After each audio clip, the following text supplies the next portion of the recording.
పార్వతీపురం మన్యం జిల్లాలో అప్పుడు మేము మినిస్టర్గా ఉన్నప్పుడు మా ప్రభుత్వం ఉన్నప్పుడు పార్వతీపురం మన్యం జిల్లా డెవలప్మెంట్ చాలా మా ప్రభుత్వం చేయడం జరిగింది.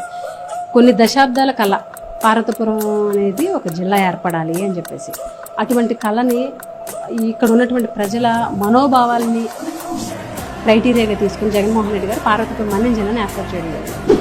ఈ జిల్లాకి ఒక central university, tribal central university Saluru constituency, Parvathipuram కాన్స్టిట్యున్సీలో మల్టీ స్పెషాలిటీ హాస్పిటల్, పాలకొండ కాన్స్టిట్యున్సీలో మల్టీ స్పెషాలిటీ హాస్పిటల్, కురుపా నియోజకవర్గానికి 150 కోట్లతోటి ఇంజనీరింగ్ కాలేజ్. ఈ రాష్ట్రంలోనే ఒకే ఒక ఇంజనీరింగ్ కాలేజ్ వస్తే ఆ ఇంజనీరింగ్ కాలేజీ కాకినాడ జేఎన్టీ వాళ్ళది.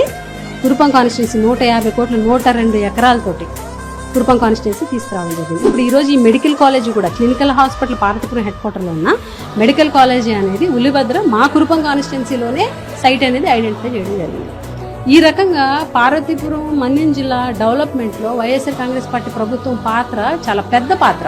అలాగే ఇప్పుడు మా ఇంజనీరింగ్ కాలేజ్ గురించి మీరు అడిగారు కాబట్టి చెప్తాను. మా ఇంజనీరింగ్ కాలేజీ అనేది ఎలక్షన్కి ముందే అది శరవేగంగా కంప్లీట్ చేసి 2024-25 కానీ 25 మ్యాక్సిమం 24-25 లేకపోతే 25-26 అకాడమిక్ ఇయర్కి క్లాసెస్ ఫస్ట్ ఇయర్ క్లాసెస్ మా ప్రారంభించాలన్న జగన్మోహన్ రెడ్డి గారి లక్ష్యం.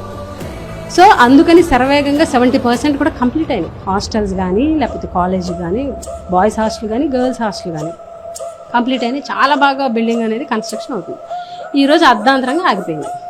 ఇప్పుడు వెళ్ళి ఫోటో పోజులు ఇస్తున్నారు ఈ తెలుగుదేశం నాయకులు. అక్కడ ఉన్నటువంటి ఎమ్మెల్యేలు వెళ్ళి ఫోటో పోజులు ఇచ్చి ఎమ్మెల్యే ఫస్ట్ టైం వెళ్ళి కళ్ళు ఇచ్చేసి ఆశ్చర్యంలో ఉండిపోయారు.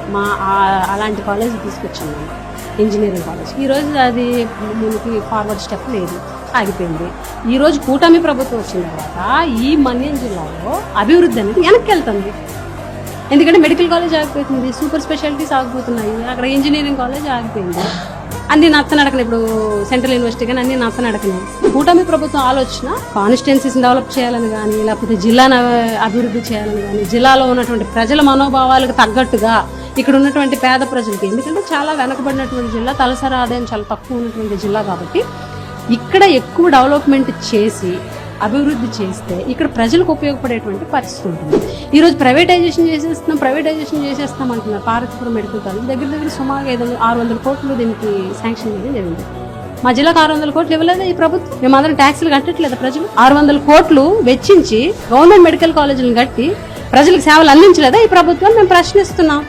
ఈరోజు ఎక్కడ వేసిన గొంగలు అక్కడే. ఏంటి అని అంటే జగన్మోహన్ రెడ్డి గారి ఆలోచన పేదవాళ్ళకి మంచి చేయాలా, పేదవాళ్ళకి మంచి విద్యను అందించాలి, ఈ ప్రాంతం డెవలప్మెంట్ అవ్వాలని ఆయన ఎంతో విజన్తో ఆలోచించి ఇంజనీరింగ్ కాలేజ్ కానీ సెంట్రల్ యూనివర్సిటీ కానీ మెడికల్ కాలేజీలు కానీ లేకపోతే సూపర్ స్పెషాలిటీ హాస్పిటల్స్ కానీ తీసుకొచ్చి ఈ ప్రాంతంలో ఉన్నటువంటి ప్రజలకు మంచి చేయాలని ఆయన ఆలోచిస్తే వీళ్ళన్నీ ఆపేసి ప్రైవేటైజేషన్ చేసేసి ఎక్కడికక్కడ స్టాప్ చేసి కాంట్రాక్టర్లు వెళ్ళిపోమని పనులన్నీ నత్తనడక నడిపించి కంప్లీట్ చేయకుండా జగన్మోహన్ రెడ్డి విజన్ తొక్కాలా. జగన్మోహన్ రెడ్డి గారు ఏదైతే పేదల కోసం ఆలోచించారో ఆ పేదల గురించి మనం పట్టించుకోవాల్సిన అవసరం లేదన్నట్టుగా ఈ ప్రభుత్వ నిర్ణయాలు, ఆలోచనలు, విధానాలు ఉన్నాయి. దాన్ని తీవ్రంగా ఖండిస్తున్నాం. వైఎస్ఆర్ కాంగ్రెస్ పార్టీ యొక్క నిరసనకి ఏదైతే గవర్నమెంట్ మీద చేస్తున్నటువంటి నిరసన ఉందో మెడికల్ కాలేజ్ ప్రైవేటైజేషన్ ఆపండి అని, దానికి ఈరోజు అన్ని పార్టీల వాళ్ళ మద్దతు కూడా ఉంది. సిపిఎం కానీ సిపిఐ కానీ లోక్సత్తా కానీ లేకపోతే ప్రజా సంఘాలు అందరూ కూడా ఈరోజు సపోర్ట్ చేస్తున్నారు. మేము కూడా పార్వతీపురం మన్యం జిల్లాలో అన్ని ప్రజా సంఘాలని కోరుకుంటున్నాం. దళిత సంఘాలు, గిరిజన సంఘాలు, ప్రజా సంఘాలు, బీసీ సంఘాలు అందరినీ కోరుకుంటున్నాం. ఈ ప్రైవేటైజేషన్ పార్వతీపురం మెడికల్ కాలేజ్ ప్రైవేటీకరణ అవ్వకుండా ఆపేటువంటి బాధ్యత మనందరి మీద ఉంది. మీరందరూ కూడా సపోర్ట్ చేయాల్సినటువంటి అవసరం ఉంది. ఆల్రెడీ స్టేట్ లెవెల్లో సపోర్ట్ చేస్తున్నారు. మీరందరూ ఇక్కడ కూడా సపోర్ట్ చేసి రోడ్డు ఎక్కి విద్యార్థులు ప్రతి ఒక్కరు కూడా పేదవాడి కళలు చేయాలని చూస్తున్నటువంటి ఈ ప్రభుత్వం యొక్క నిర్ణయాన్ని వెనక్కి తీసుకునే వరకు మనందరం కూడా పోరాడాలని చెప్పి మీడియా ద్వారా వాళ్ళందరికీ కూడా విజ్ఞప్తి చేస్తున్నాం. ఇప్పటికైనా కూటమి ప్రభుత్వం ఈ నిర్ణయాన్ని వెనక్కి తీసుకోవాలి, లేకపోతే మా వైఎస్ఆర్ కాంగ్రెస్ పార్టీ పోరాటం ఆగదని కూడా ఈ సందర్భంగా తెలియజేస్తాం.